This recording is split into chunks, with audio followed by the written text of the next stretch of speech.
Hello বন্ধুরা, welcome back to our YouTube channel Deepika Sharma blog. তো আজকে নিয়ে এসেছি নতুন আরেকটা ভিডিও, মাছের মাথা দিয়ে কচু ঘন্ট।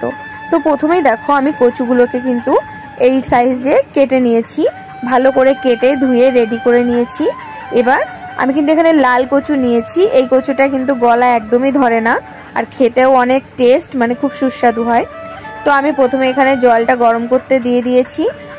আগে আমি একটু সিদ্ধ করে নেব কচুটাকে। তো তার ভিতরে আমি কিছুটা লবণ দিয়ে দিলাম, এতে কিন্তু গলা একদমই ধরবে না। তো দেখো আমি প্রথমে কচুগুলো দিয়ে দিলাম, জলটা হালকা গরম হয়ে যাওয়ার পরে এবার আমি এটা কিন্তু ঢেকে দেব। 2 থেকে 3 মিনিট মতো ঢাকা রাখলেই হয়ে যাবে। সিদ্ধ হয়ে গেছে। দেখো আমার কচুটা কিন্তু হয়ে এসেছে। এবার আমি এটাকে নামিয়ে জলটা ঝরিয়ে নিয়েছি আমি কচুটা। আর এইদিকে আমি মাছগুলো ভেজে নিয়েছি আগের থেকে, মাছের মাথাগুলো। তো আমি কিন্তু কাতলা মাছের মাথা দিয়ে করছি। তো এখন আমি এইদিকে 4-5টা রসুন নিয়ে নিয়েছি, যেটা হালকা থিতো করে নিলাম। কড়াইতে তেল দিয়ে সেখানে আমি কালো জিরে ফোড়ন দিয়েছি। তারপর আমি রসুনগুলো দিয়ে দিয়েছি, দিয়ে এখন রসুনগুলো হালকা ভাজা ভাজা মানে লাল লাল করে নেব। এবার আমি কচুটা আস্তে আস্তে ছেড়ে দেব। এই যে দেখো মাছের মাথা কিন্তু রেডি করাই আছে। তো এবার কচুটাকে কিন্তু আমি ভালো করে কষিয়ে নেব।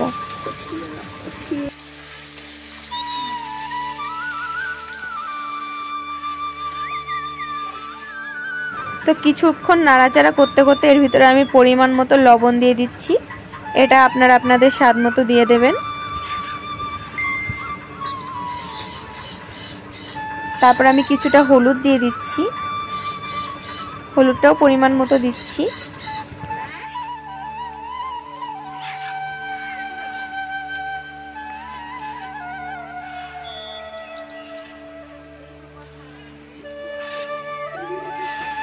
তো এই লবণ হলুদ দিয়ে কচুটাকে এবার ভালো করে মিক্স করে নেব।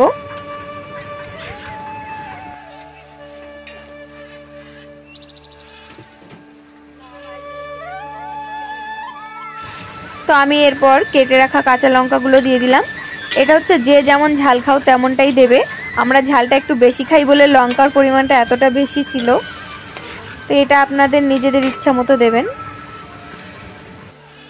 তো দেখো কচুটা প্রায় হয়ে এসছে। কচুর কালারটা দেখে আর জলটা টেনে গেছে দেখে বুঝতে পারবে যে হয়ে এসছে। তো এই সময় আমরা মাছের মাথাটা কিন্তু দিয়ে দেব। মাছের মাথাটা হাত দিয়ে আমি একটু ভেঙে দিচ্ছি।